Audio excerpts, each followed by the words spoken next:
It's everyone's favorite yellow mascot. It's Bumblebee. Dude, no. That's not even close. It's Metabee. It's not a robot. It's Karibo. That's not even yellow. It's Agumon. Getting closer. It's It's Pikachu. Alright? It's Pikachu. So how hard is Pokémon Yellow with only a Pikachu? Let's find out. Let's quickly go over the rules. Pikachu is the only Pokemon I'm allowed to use in battle. Other Pokemon can only be used outside of battle. Items are not allowed during battle. And no glitches. Our adventure starts when Professor Oak catches a Pikachu and gives it to us. Such a nice guy. We immediately get challenged by Blue, who will be our rival throughout the rest of the game. Of course, we beat him and his stupid Eevee easily. On our way to Viridian City, we train Pikachu up to level 8 and it learns Thunder Wave. On Route 22, we get challenged by our rival once again. This battle is completely optional, but I decided not to skip it. Because, when you skip it, his Eevee will evolve into Flareon. If you lose, it evolves into Vaporeon, and when you win, it evolves into Jolteon. And of course, we want the latter to happen to make the challenge more difficult. We defeat Blue's Eevee by paralyzing it with Thunder Wave and using Growl to lower its attack so it will do less damage to Pikachu. After that, we can finish it off with Thunder Shock. Pikachu levels up to level 9 and Blue is defeated, making sure he will have Jolteon later in the game. In Pewter City, we encounter our first actual problem in this challenge. The Pewter City gym leader Brock. Brock has a Geodude and an Onix, Which are both huge problems for just a mere Pikachu. and that's because they both are rock and ground type. And because Pikachu only learns normal and electric type attacks, we can barely do anything against them. But we try anyway. So the strategy is to spam Growl to lower the Geodude's attack, so that over time his tackles will do barely no damage. Now let's see how much a quick attack of our own does. Well, nothing. It does like 5%. So we chip away with quick attack and obviously this isn't going anywhere. The Geodude will faint us no matter what. There's no way we can do this without leveling up, okay? So we challenge the junior trainer in Brock's gym and he leads off with Diglett, which is an easy 3-hit KO with quick attack, and then comes the Sandshrew and it actually hits us with a critical hit which does double the usual damage, and because of that critical hit the Sandshrew manages to beat me. So we try again, of course. So I hit Diglett with a quick attack and this time it's my turn to get a lucky critical hit. A second quick attack takes it out and here comes the Sandshrew again. We take out the Sandshrew by spamming quick attack and we get 2 critical hits in a row. How lucky. So I take a look at Pikachu's level up moves and I notice that it learns Double Team at level 15. Now what Double Team does is it raises the evasion stat, making it more likely for opposing Pokemon to miss their attacks. I level Pikachu up to level 15 and it learns Double Team. So at this point I think it's fairly safe to try and battle Brock again. Oh, how wrong I was. I use a combination of Double Team and Growl to raise my evasiveness and lower their attack. And after doing this for a couple of turns, I start spamming quick attack. But even at this level, it still takes a long time to take out the Geodude. Then Onix comes in again. Now let's see how much a quick attack does. Oh. Needless to say, the battle against Onix was even longer than against the Geodude. Then, when the Onix is almost down, I run out of quick attacks. So I can't do any damage against the Onix, and because this is generation 1, it's impossible for enemy Pokemon to run out of power points. Now it was time to make some big brain calculations. Turns out that when my Pikachu is level 18, Quick Attack will do 5.4 to 8.1% of damage, which means 2 HP instead of the 1 it was doing earlier. So I train up Pikachu to level 18 and go back to the Pewter City gym where Brock is waiting for us. This time the Geodude is so much easier. I use Growl on the Onix a bunch of times and start the Quick Attack spam.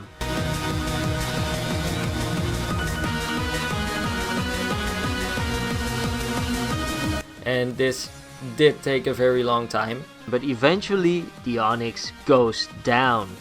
We have finally defeated Brock and receive the Boulder Badge. Because Pikachu is level 18 now, the trainers on Route 3 pose not much of a threat. I defeat all the lasses, bug catchers and youngsters with ease, sad lass, and arrive at Mount Moon. We make our way through the mountain with no real problems. We do get stopped by a greedy super nerd who doesn't want to share fossils with me, so I shock his slimy Grimer to death, kick him in the Voltorb, slam his smoke machine, and leave him laying on the ground in the dark tunnels of Mount Moon. And, of course, I take the Helix fossil home with me. Not much interesting happens in Mount Moon, but I did get ambushed by Jesse and James once. They failed to steal my Pikachu and get slapped into the sun. We exit Mount Moon and enter Cerulean City, where we immediately challenge the gym leader, Misty. She leads with a Staryu, which makes it easy for me to set up a couple double teams so Misty's Pokemon will miss some moves. And how about that? She misses all her moves and Pikachu takes out Staryu. Our Thunder Shock does very little damage to Starmie, considering it is super effective. Then again, Starmie has a great special stat. Starmie also misses all its moves and Pikachu beats it using 4 Thunder Shocks, earning us the Cascade Badge. At this point I start to think I'm relying on Double Team too much, cause it's not the most fun strategy. I will replace it for a different move later on. In the meantime, we are challenged by our rival. Sparrow is easily KO'd by Thunder Shock. The Sandshrew is posing a problem though. It keeps throwing sand in Pikachu's eyes, making it miss every move. Which is the most annoying thing ever. So I restart my save. Now I know what Brock and Misty were going through battling me. I challenge Blue again and I start setting up double teams against the Spearow, so that Sandshrew will not be able to hit me with Sand Attack. The Sandshrew comes in, so I go for Slam and it misses. But that's okay, cause Slam has a 25% miss chance, so it will miss about 1 in 4 times. I go for Slam again and it misses again, and Slam misses 4 more times. What are the chances? Actually, the chances of 6 Slams missing in a row is 1 in 4096, the same as finding a shiny Pokemon in later games. Finally, I hit the 7th and 8th Slam and take out Sandshrew. The Rattata is easily taken out by Thunder Shock, but no, the Eevee starts going for Sand Attacks, which will make me start missing my attacks again. Luckily, I do hit a couple Thunder Shocks and Eevee goes down. I pass the Nugget Bridge and receive the SS ticket from Bill. With that ticket, I enter the SSN and find that my rival also boarded the ship. And of course, he wants to battle me again. I take out the Spearow and Rattata easily, and in comes out my nemesis, Sandshrew. It starts going for sand attacks again, while I use Growl to lower its attack. Then I start going for Slam, and what do you know? It starts missing again, and he hits me with a critical hit. And because this is Generation 1, crits negate all stat changes, including Sandshrew's dropped attack. He goes for Slash, taking me down to 3 health. I go for Slam and luckily it hits. Now there's still 1 Pokemon left, Eevee. I missed Thunderbolt and Eevee goes for Sand Attack, lowering my accuracy even further. I actually hit my second Thunderbolt and it almost takes Eevee out. I miss a Thunderbolt and Eevee misses a Sand Attack. I miss another Thunderbolt and Eevee goes for Tail Whip. And then finally I hit Thunderbolt, taking out Eevee. I can't believe how lucky I got in the end. The captain gives us the HM for using Cut. I retrieve the gift Charmander to teach Cut 2 and use it to enter Lieutenant Surge's gym. I solve the lieutenant's puzzle and challenge him for a battle. Of course, in this version of the Generation 1 games, he only has one Raichu. This is to stay closer to the anime than the original games. I use Slam and of course it misses again. You know what they say about moves in Pokemon games? When it's 80% accurate, it's actually 30% accurate. I hit the next Slam and it's a critical hit. He hits with Thunderbolt and it only does 22 HP of damage. We got this battle in the bag. Lieutenant Surge is defeated and we receive the Thunder Badge. We make our way to Rock Tunnel and immediately we get bombarded by a flock of blue eyeless bats. We manage our way through the dark and accidentally run into a hiker, the worst trainer class to run into when your only Pokemon is a Pikachu. We eventually defeat him by using the double team strategy, which I know isn't really a strategy as much as it's relying on luck. We take about 20 more steps in the dark and get challenged by another hiker. This time we won't get away with things so easily. Both his Geodude and Graveler use self-destruct, completely obliterating Pikachu. I enter Rock Tunnel again and manage to avoid the two hikers only to run into a third one. I couldn't beat his Onix, so I restarted at the beginning of Rock Tunnel again, and this time I maneuver my way through the dark to the exit, where I was stupid enough to talk to this girl who happened to be a trainer. Luckily, I beat her birds easily. I walk to the left and have I not learned anything? I get challenged by a hiker. I beat his Geodude, but against the Onix I run out of moves to hit it with. So I restart my save again and I have to find my way through Rock Tunnel all over again. I find the exit and this time I don't talk to the girl. I must be an idiot because I start talking to yet another person who happens to be a trainer that leads off with a Cubone. I miss Slam once again and the Cubone lands a critical hit Bone Club, doing tons and tons of damage. The next Slam hits, but I don't think I'll survive the next Bone Club. And I do! On 1 health. The next Slam takes it out. He sends out Slowpoke, which is an easy one-hit KO. I go to Celadon City to challenge the gym leader, Erica. The first Pokemon she sends out is Tangela, a pure grass type. As you can see, I swapped Slam with Mega Punch. They have the same base power, but Mega Punch is 85% accurate, whereas Slam was 75% accurate. Because Tangela is a bulky boy, Mega Punch doesn't do a lot of damage, but eventually Pikachu takes out Tangela. Weepinbell comes in, and because it's a lot less bulky than Tangela, we can see that Mega Punch will take it out in 2 hits. Then, in 1 turn, Pikachu misses Mega Punch and Weepinbell misses Sleep Powder, and the next turn another Mega Punch takes it out and in comes Erica's strongest Pokemon, Gloom. Mega Punch would be a 3-hit KO if Gloom didn't completely wreck Pikachu with Petal Dance. Talk about overkill. I take a detour to the mall and buy a doll. Then back to Erica again. And the next 2 tries I don't even get past the Weepinbell.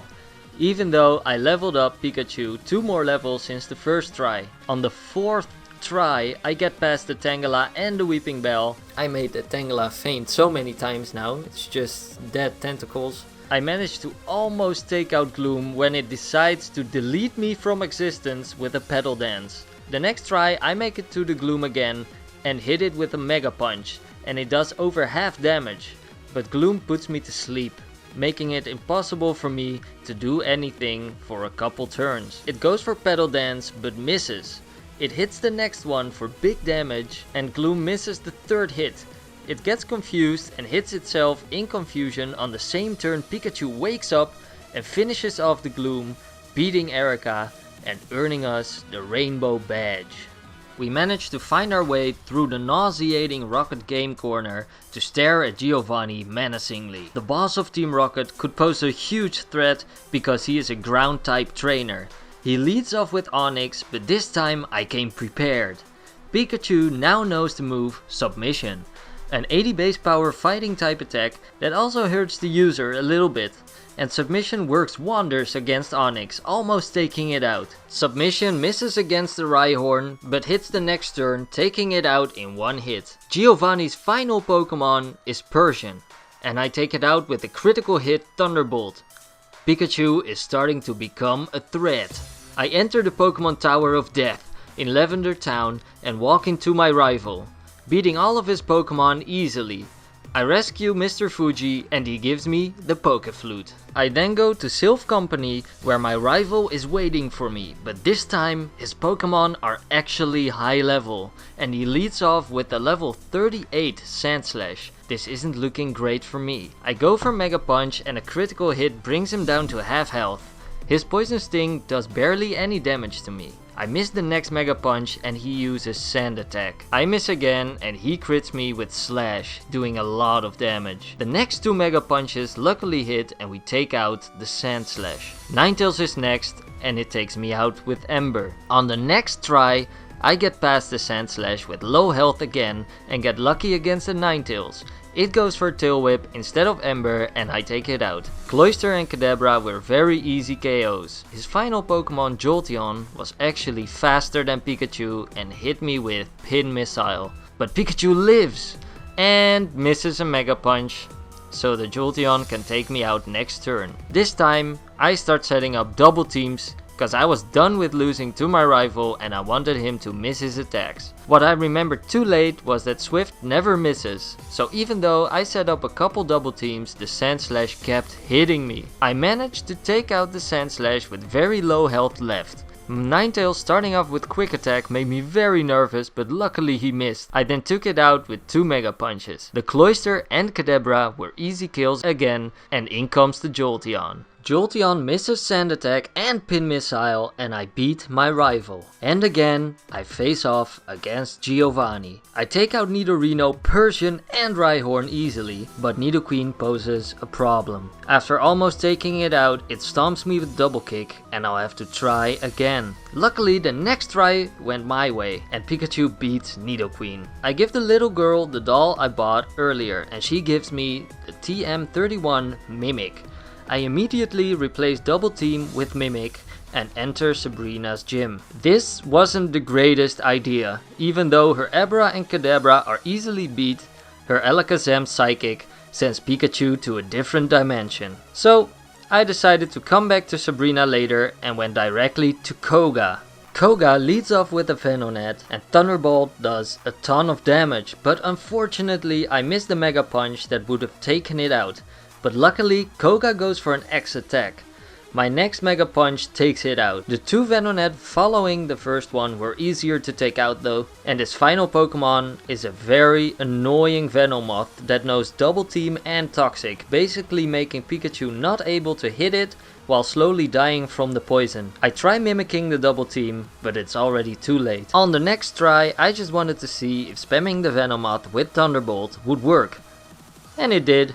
And Koga gives us the Soul Badge. Pikachu leveled up to level 52 and we went back to try Sabrina again. The Abra and Kadabra were easy knockouts, but the critical hit Psychic from Alakazam made Pikachu faint in just one hit. The next time we were able to land a hit on Alakazam with Mega Punch doing over half health, but unfortunately Alakazam set up a Reflect, weakening our physical attacks, which in the end didn't matter because we landed a lucky critical hit taking out Alakazam and making sure that Marsh Badge ended up in our pocket. Next up is Blaine, and Blaine actually didn't pose much of a problem. I could just spam Mega Punch and Thunderbolt against all his mons. I defeated Blaine and received the Volcano Badge. The next guy though, he gave me a hard time. And of course, I am talking about Giovanni. This time he has a team of 4 fully evolved ground types and Persian. On the first try, Dugtrio takes me out with a Dig, so next time I'll remember to mimic his Dig turn 1, but he went for an Earthquake, taking me out in one hit. On the third try, I can successfully mimic Dig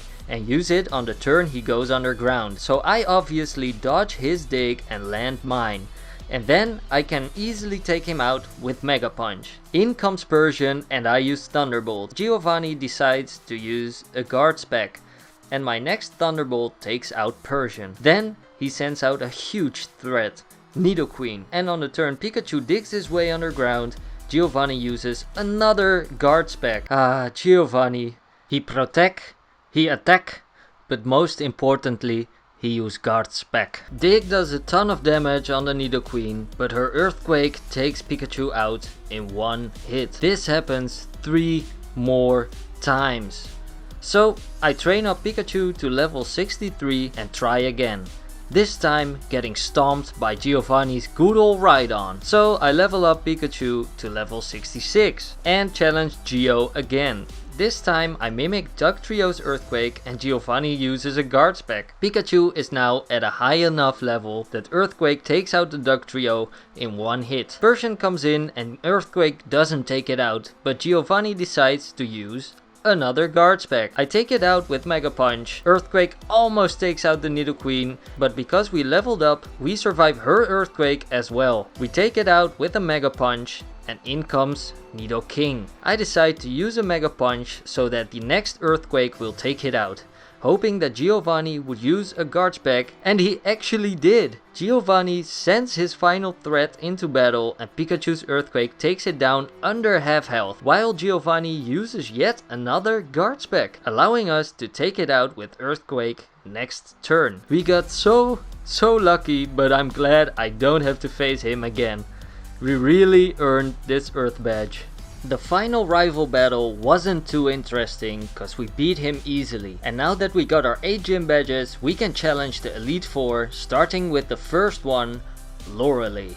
She sends out her level 54 Dewgong and we send out our level 69 Pikachu. Nice! And Thunderbolt takes out the Dewgong in one hit. Same goes for the Cloyster and the Slowbro. I didn't go for Thunderbolt on Jinx because it's not a water type like the previous 3 Pokemon and it has a very high special stat. So I use Mega Punch, doing a ton of damage. I miss the next one and she hits me with a critical hit Ice Punch. My next Mega Punch takes out the Jinx. Her final Pokemon is Lapras, and I can go for Thunderbolt again. 2 of them were enough to take out the Lapras. We have beaten the first of the Elite Four. We heal up Pikachu and go to the next room where we find Bruno, the fighting type Elite Four, that also has 2 Onixes. Kinda weird, considering Onix isn't a fighting type, but same goes for the teams of other Elite Four members. I mimic Onix's dig and dig a hole to hide from Onix's slam. We hit and almost take out the Onix. Now we both use dig, but because Pikachu used it a turn later than Onix, Pikachu is the one that hits the move. Now Bruno decides to send in 2 actual fighting types, Hitmonchan and Hitmonlee. They both get taken out with 1 Thunderbolt. The second Onix comes in, I decide to go for Mega Punch, so my next attack will take out the Onix. But I think I kinda overestimated the power of submission because it didn't take out the Onix. Luckily Bruno uses an X defense here and I go for Mega Punch because surely it takes out the Onix now, even after the X defense, but it didn't. I actually played it very risky the next couple of turns, going for 3 Mega Punches, missing the first 2, allowing Onix to hit me with a Slam and an Earthquake. Now I have to face Machamp with very little health left. I go for Thunderbolt on Machamp, but it doesn't take it out. Luckily the Machamp goes for Leer, so I can use another Thunderbolt and the Machamp goes down. We make our way to Agatha, and this is where we make some big brain smart mimic plays. Agatha's ghost types are known for their annoying moves that confuse and such, but luckily her first Gengar knows Substitute. So Pikachu mimics the Substitute and all those annoying moves will not be able to hit us. We only have to deal with the first Confuse Ray because Gengar is faster than Pikachu. We Thunderbolt the Gengar twice and take it out. When Golbat comes in, we place our little Substitute. Golbat attacks it with Leech Life, but it doesn't break. We take out the Golbat in one hit with Thunderbolt. With our Substitute up, it's very easy to beat the Haunter, Arbok and final Gengar. After defeating Agatha, we make our way to the 4th and final member of the Elite Four, the Dragon Master Lance, who calls himself a dragon expert but apparently doesn't even know that Gyarados and Aerodactyl aren't dragon types. Poser. Of course, the Gyarados is easily taken out by a Thunderbolt. I Mega Punch the first Dragonair to death, but I use Mimic on the second one, so I can copy Ice Beam, which will help me greatly against these Dragon types. Dragonair uses Rep, which is annoying and lasts a couple turns, but when I'm freed I use Ice Beam, taking it out in one hit. Thunderbolt takes out the Aerodactyl, and the Dragonite is the reason we mimicked Ice Beam. We take it out in one hit, defeating the Dragon Master. We use all the rare candies we found throughout the game to level Pikachu up to level 77, because we still have to face the final challenge of the game. The champion, our rival, Blue. He leads off with Sandslash, and this is a problem. We have to level up, so we do, to level 88. We go through the Elite Four again, defeating Lorelei, Bruno, Agatha and Lance. Give all the rare candies to Pikachu again, leveling it to level 95. And we're back, face to face with Blue. I mimic Sandslash's Earthquake while also getting hit by it. Now we can see we're exactly at the right level. The Sandslash's Earthquake doesn't quite do half damage to us, so we can take even 2 of them. I hit him with Earthquake and it's a critical hit, taking him out. We crit the Alakazam as well, but that didn't matter. I'm pretty sure Earthquake would have taken it out either way. Now, the Executor scared me a bit going into this. But our Mega Punch does huge damage and it misses with Leech Seed. The next punch takes it out. Cloyster is of course once again an easy KO with Thunderbolt, and Ninetales gets completely buried by Earthquake. Now the final Pokemon of the entire game, Jolteon. Its quick attack does nothing and we take it out with Earthquake. We've done it. We've beaten the champion. We've beaten Pokemon Yellow with only a Pikachu. The level Pikachu needed to beat the game was 95, and it took about 20 in-game hours, but we did it. So, how hard is Pokemon Yellow with only a Pikachu? I'd say it's about a 7 on a scale of hardness. There are of course way harder Pokemon to do this with, like Caterpie and Spearow and such, but previous to this challenge I didn't really realize that there were so many ground type threats in this game. So was it fun? Yes. Do you recommend anyone else trying challenges like this? Yes. Are you dumb? Yes. Will you try this with a Magikarp? No.